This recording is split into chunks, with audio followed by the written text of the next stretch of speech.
the third unit of electrical machine 1, that is the DC machine. So with the screen, and you can just see the slides based on the unit number 3. The unit 3, that is DC machine. So as you know that the name suggests you DC machine is nothing but the supply will be a DC one.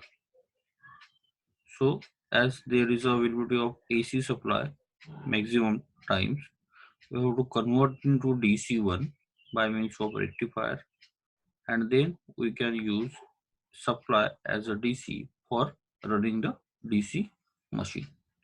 Now moving to the next part, that is the parts of the DC machine. So we can say that there is a robust construction of this particular DC machine.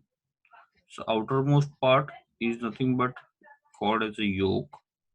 Then there are two brush lines, brush axis there, and nothing but you can see these are the brushes. Okay, this one is a field winding. The poles are there, field poles, south poles and north pole. So associated with this, the field winding will be there.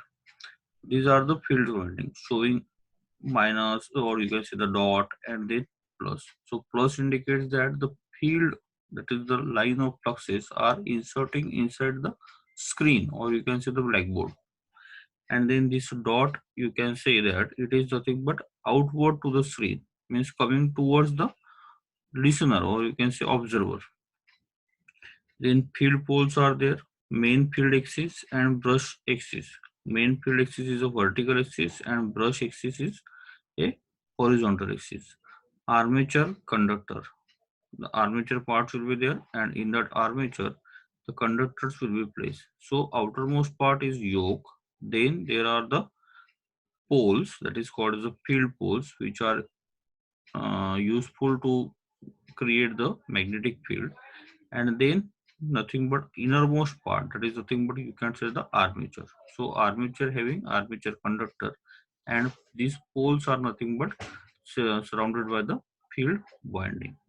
Move to the next part. This DC machine can be categorized into two parts.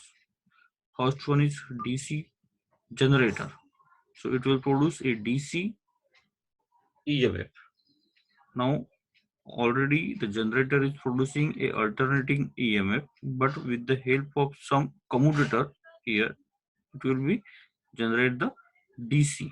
So that's why it is called as a DC generator. Now, as you know that in DC generator,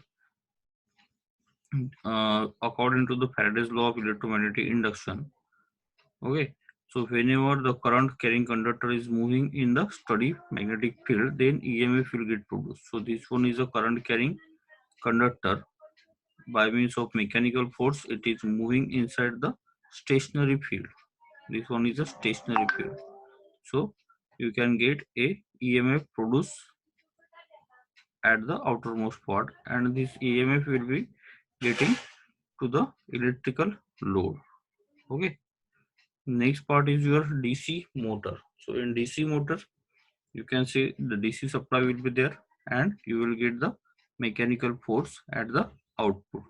This electric field will be there, this magnetic field will be there, and you will get output as a mechanical force. So by means of left hand rule, if three fingers are stretched in such a way that this outermost finger, that is nothing but you can say thumb, then fourth finger and the middle finger will be stretched in such a way that it will be perpendicular to each other, then this gives a thumb will represent the motion, the fourth finger will represent the magnetic field, and then this finger is represent the current. So you will get the direction of